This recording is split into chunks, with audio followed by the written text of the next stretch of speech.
लगभग 6 साल बिताए थे और अपने जीवन काल में करीब 7.7 किलोमीटर की यात्रा की थी।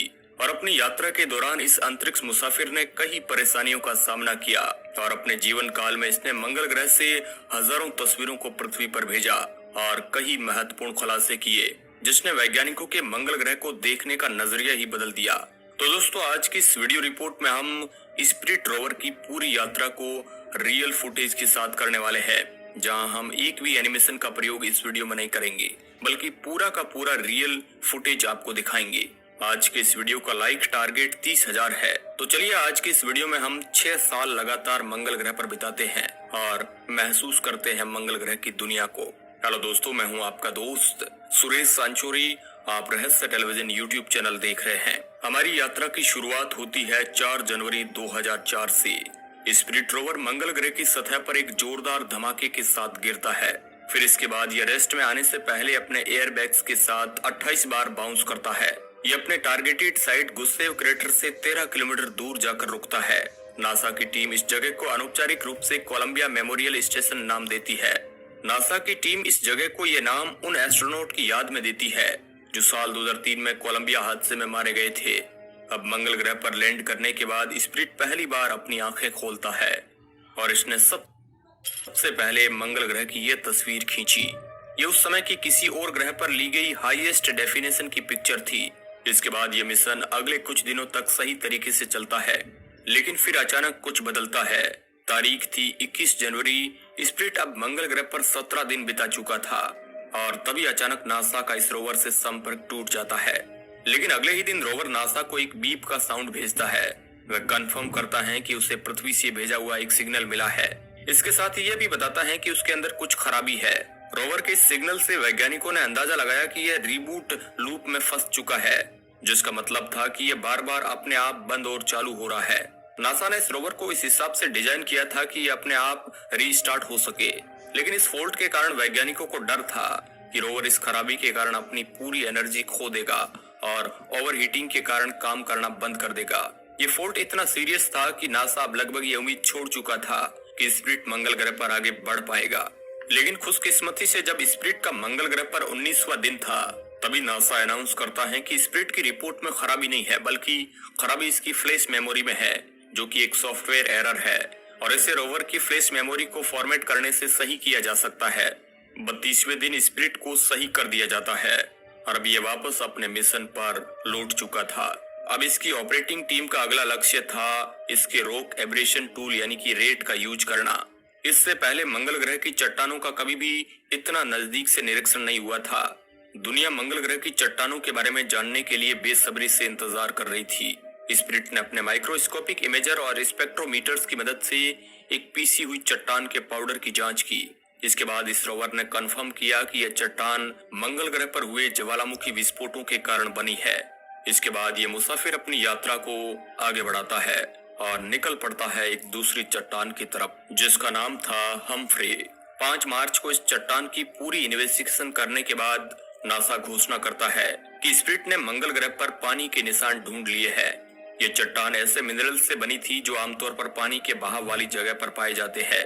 अब यहाँ से स्पिरिट अपनी अगली लोकेशन की तरफ बढ़ जाता है, जिसका नाम था बोनविले क्रेटर। यहाँ पहुंचने के बाद इस रोवर ने सबसे पहले ये पैनोरमा कैप्चर किया। नासा की टीम ने तय किया कि रोवर को इस क्रेटर में नहीं भेजा जाएगा, क्योंकि उन्हें यहाँ पर कुछ भी ऐसा नहीं दिखा जिस पर वह रिसर्च कर सके। अब रोवर यहाँ से आगे निकल जाता है और कोलंबिया हिल्स की तरफ बढ़ने लगता है। स्पिरिट को रास्ते में एक और क्रेटर मिलता है और वह वहां पर रुककर कुछ इस तरह का पैनोरमा कैप्चर करता है। अब स्पिरिट यहाँ से भी आगे बढ़ जाता है और आगे बढ़ते हुए उसे लोहांटन क्रेटर मिलता है। रोवर यहाँ से एक पैनोरमा खींचता है। यहाँ से कुछ ही दूरी पर कोलंबिया हिल्स को भी देखा जा सकता है। कोलंबिया हिल्स तक पहुंचने तक स्पिरिट 2004 के अंत तक कई सारी चट्टानों के सैंपल ले चुका था। इसी दौरान स्पिरिट अपने कदमों की इमेज कैप्चर करता है। इस इमेज में वैज्ञानिक देखते हैं कि रोवर का एक व्हील जमीन पर कुछ ज्यादा ही घसीट कर चल रहा था। यह अभी भी काम कर रहा था, लेकिन उस तरह से काम नहीं कर रहा था जैसे उसे करना चाहिए। अब वैज्ञानिकों की टीम रोवर को इंस्ट्रक्शन देती है कि वह हस्बैंड हिल की चोटी तक पहुंचे। ये लेरीज लुक आउट साइट से कैप्चर किया, जिसमें हस्बैंड हिल की सबसे ऊपरी चोटी को देखा जा सकता है। अपनी शिखर की यात्रा के दौरान spirit pot of gold rock नाम की एक चट्टान का फोटो कैप्चर करता है, जो वैज्ञानिकों के लिए थोड़ी हैरान कर देने वाली इमेज थी। ये मुसाफिर इस चट्टान की करीब से इन्वेस्टिगेशन करता है और देखता है कि मंगल ग्रह पर हेमेटाइट की मौजूदगी है, जो इस ओर इशारा करती है कि मंगल ग्रह पर कभी पानी की मौजूदगी रही होगी। स्पिरिट इस तरह डिजाइन किया गया था कि यह मंगल ग्रह पर महज 90 दिन तक रह सकता था, लेकिन इसकी एडवांस टेक्नोलॉजी के कारण वैज्ञानिक इस यात्रा को थोड़ा और लंबा कर सकते थे। मंगल की धूल भरी आंधी के कारण अब इसके सोलर पैनल ढक चुके थे और इसका पावर लेवल इसके मैक्सिमम पावर लेवल से 63% तक पहुंच गया। लेकिन ये अभी इतना पर्याप्त था कि रोवर मंगल ग्रह को और एक्सप्लोर कर सके। लेकिन तभी अचानक मार्च 2005 में रोवर के साथ कुछ ऐसा होता है जो वैज्ञानिकों के लिए हैरान कर देने वाला था। हवा का एक बड़ा सा झोंका स्पिरिट के सोलर पैनल पर लगी धूल को हटा देता है, जिसके कारण इसका बैटरी लेवल 93% तक पहुंच जाता है, जो इसके सही तरीके से काम करने के लिए पर्याप्त था। ठीक इस झोंके के 3 दिन बाद स्पिरिट एक और हवा के झोंके को कैप्चर करता है, जो कुछ इस तरह था। धीरे धीरे लेकिन सुरक्षित रूप से स्पिरिट हस्बैंड हिल की चोटी पर पहुंच जाता है। चोटी पर पहुंचते ही इसने सबसे पहले दक्षिण की तरफ यह हैरान कर देने वाली फोटो क्लिक की। अब रोवर की अगली लोकेशन थी होम प्लेट। वैज्ञानिक रोवर को होम प्लेट की ओर जाने के इंस्ट्रक्शन देते हैं। यह पैनोरामा स्पिरिट ने हस्बैंड हिल से नीचे उतरते समय कैप्चर किया। रास्ते में रोवर कोमांचे नाम की चट्टानी आकृतियों के पास रुकता है। पूरी जांच पड़ताल करने के बाद वैज्ञानिक देखते हैं कि यह जगह एक समय नॉन एसिडिक वाटर से भरी हुई थी। रोवर की यह इन्वेस्टिगेशन उस धारणा को पूरी तरह गलत साबित करती है, जिसके अनुसार मंगल ग्रह पर जीवन के लिए अनुकूल पानी उपलब्ध नहीं था। होम प्लेट की तरफ बढ़ते हुए स्पिरिट ने कुछ इस तरह के खतरनाक क्षेत्रों को भी पार किया था। फरवरी 2006 में स्पिरिट होम प्लेट तक पहुंच जाता है। मंगल की गर्मियों के मौसम में वैज्ञानिकों की टीम रोवर को सर्दियों के लिए तैयार करने में जुट जाती है। सर्दियों के मौसम में रोवर के सोलर पैनल इतनी सनलाइट नहीं रिसीव कर पाते जितनी उसे जरूरी थी। टीम ने तय किया कि रोवर को मुकुल हिल नाम की पहाड़ी की चोटी तक पहुंचाना होगा, जिससे रोवर तक पर्याप्त सनलाइट पहुंच सके। मार्च 2006 तक स्पिरिट के आगे की व्हील्स एक साथ काम करना बंद कर चुकी थी। अगर रोवर मुकुल हिल तक नहीं पहुंच पाता तो यह मिशन यहीं खत्म हो जाता। नासा की टीम ने तय किया कि अब रोवर को अपने अगले पहियों को खींचते हुए वापस पीछे की तरफ लौट जाना चाहिए। ये पिक्चर रोवर ने मुकुल हिल से वापस पीछे की ओर आते हुए कैप्चर की। सर्दियां नजदीक आ रही थी और वैज्ञानिकों को अब भी नहीं पता था कि स्पिरिट तय समय पर सही जगह पहुंच पाएगा या नहीं। वैज्ञानिकों ने मुकुल हिल के चोटी पर जाना कैंसिल किया और उन्होंने प्लान में बदलाव करते हुए तय किया कि अब रोवर इसके पास ही मौजूद स्पिरिटस विंटर हेवन के नाम से जाने जाने वाली चोटी पर जाएगा। अब स्पिरिट को यहाँ पर लगभग अगले 8 महीनों के लिए पार्क कर दिया गया। स्पिरिट यहाँ पार्क होने के बाद भी लगातार मंगल के एनवायरनमेंट की ऑब्जर्वेशन कर रहा था। इन 8 महीनों के दौरान वैज्ञानिकों ने सर्दियों में कम पावर के कारण रोवर की किसी भी तरह की ड्राइव की कोशिश नहीं की। 2007 में कुछ नए सॉफ्टवेयर के साथ स्पिरिट सर्दियों की नींद से जागता है और अपने मिशन को कंटिन्यू करता है। इस बार नए सॉफ्टवेयर के साथ स्पिरिट अब यह तय कर सकता था कि उसे कौन सी तस्वीर पृथ्वी पर भेजनी है और कौन सी नहीं। नासा की टीम को इस मिशन को लेकर अब भी बहुत सी उम्मीदें थी। रोवर के अगले पहिए अभी जमीन पर घसीट कर चल रहे थे, लेकिन फिर भी ये रोवर सही तरीके से काम कर रहा था। रोवर की अगली व्हील्स के कारण मंगल की जमीन से मिट्टी थोड़ी थोड़ी बाहर निकल रही थी। रोवर की यात्रा जारी थी। तभी अचानक नासा की टीम कुछ ऐसा देखती है जो हैरान कर देने वाला था। नासा की टीम देखती है कि जहां से रोवर अभी अभी निकला है वहां उसके पीछे कुछ सफेद पाउडर जैसा बाहर निकला है। थोड़ा निरीक्षण करने के बाद टीम ने यह देखा कि यह सिलिका है। सिलिका इस बात के संकेत देता था कि मंगल की धरती पर प्राचीन समय में कोई माइक्रोबैक्टीरियल लाइफ रही होगी। 2007 के अधिकतर समय में स्पिरिट रोवर होम प्लेट पे ही रहा। इस समय इसने होम प्लेट के वेस्टर्न एज से कुछ इस तरह का पैनोरामा कैप्चर किया। शुरुआत में तो इस पैनोरामा पर किसी ने खास ध्यान नहीं दिया, लेकिन आगे जाकर एक पॉपुलर वेबसाइट ने इस तस्वीर पर कुछ ऐसा देखा जिसने सबको हैरान करके रख दिया।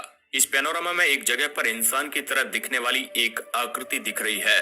इसके बाद दुनिया भर में कई तरह के कयास लगाए गए। किसी ने कहा कि ये अगर 1 साल पहले मुझे कोई बताता कि मुझे शॉपिंग करने में पैसे मिलेंगे और उन पैसों से मैं अपनी बेटी ये कोई एलियन है, तो किसी ने कहा कि ये इंसानों की तरह कोई दूसरा जीव है।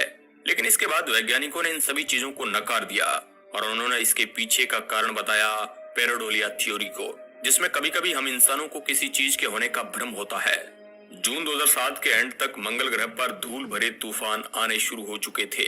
20 जुलाई तक आते आते स्पिरिट कम पावर के कारण सिस्टम फेलियर की प्रॉब्लम फेस करने लगा।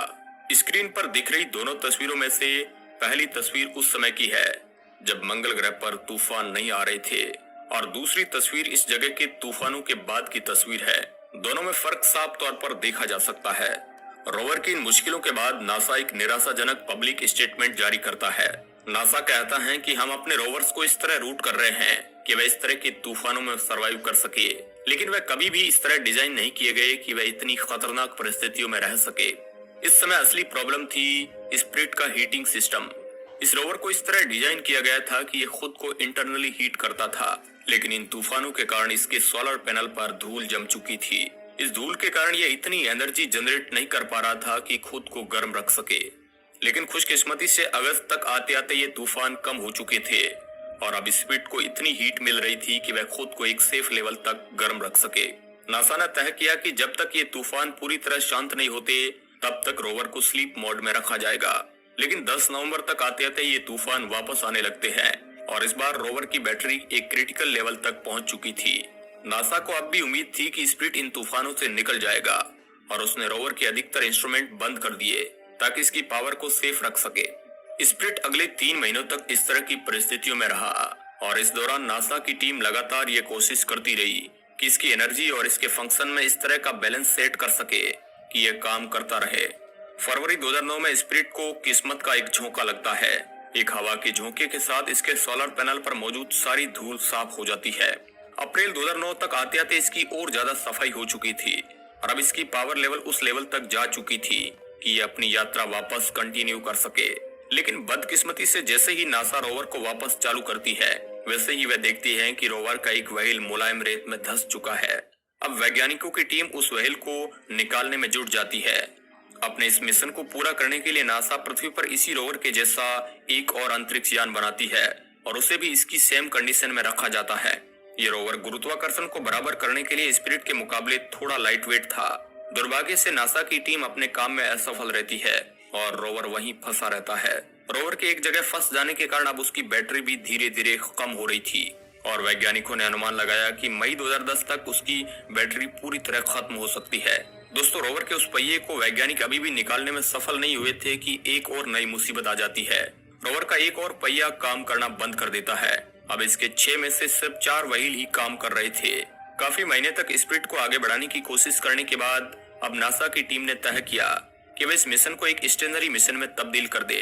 अब इस रोवर का काम था मंगल के रोटेशन को स्टडी करना, जिससे ये पता लगाया जा सके कि इसकी कोर में क्या है। नासा इस मिशन को आगे बढ़ाने वाला ही था कि मार्च 2010 में ये रोवर पृथ्वी से अपना संपर्क खो देता है। आखिरी बार रोवर का पृथ्वी से 22 मार्च को संपर्क हुआ था। वैज्ञानिकों ने अंदाजा लगाया कि रोवर का बैटरी लेवल कम हो गया होगा और उसने अपनी बैटरी को कंजर्व रखने के लिए खुद को स्लीप मोड में डाल दिया होगा, जिससे इसका कम्युनिकेशन बंद हो गया होगा और हो सकता है कि गर्मी आने पर यह वापस कम्युनिकेट करना शुरू कर दे। अब टीम को मार्च 2011 तक गर्मी का मौसम आने का इंतजार था। 1 साल तक लगभग 1300 से भी ज्यादा कमांड भेजने के बाद मार्च 2011 में नासा ने इस मिशन को ऑफिशियली पूरा मान लिया। लेकिन अब सवाल आता है कि इसके बाद स्पिरिट के साथ क्या हुआ। वैज्ञानिकों ने कहा कि हो सकता है कि जब रोवर ने पृथ्वी से सिग्नल खोया तभी वह पूरी तरह से बंद हो चुका होगा, जिस कारण उसके इंटरनल पार्ट्स बर्फ में जम गए होंगे, जिससे उसके सारे पार्ट खराब हो चुके होंगे। लेकिन खराब होने से पहले स्पिरिट मंगल के इस खतरनाक वातावरण में लगभग 6 साल बिता चुका था। इस दौरान उसने लगभग 7.7 किलोमीटर की दूरी तय की। दोस्तों, स्पिरिट की यात्रा का अंत तो हो गया, लेकिन उसका जुड़वा अपॉर्चुनिटी अभी भी मंगल ग्रह पर था। स्पिरिट के बाद मंगल के एक हिस्से को स्पिरिट स्पोर्ट नाम दिया गया। अब आप जो अपनी फोटो स्क्रीन पर देख पा रहे हैं वह फोटो स्पिरिट स्पोर्ट की है, जो अपॉर्चुनिटी रोवर द्वारा खींचा गया था। अपॉर्चुनिटी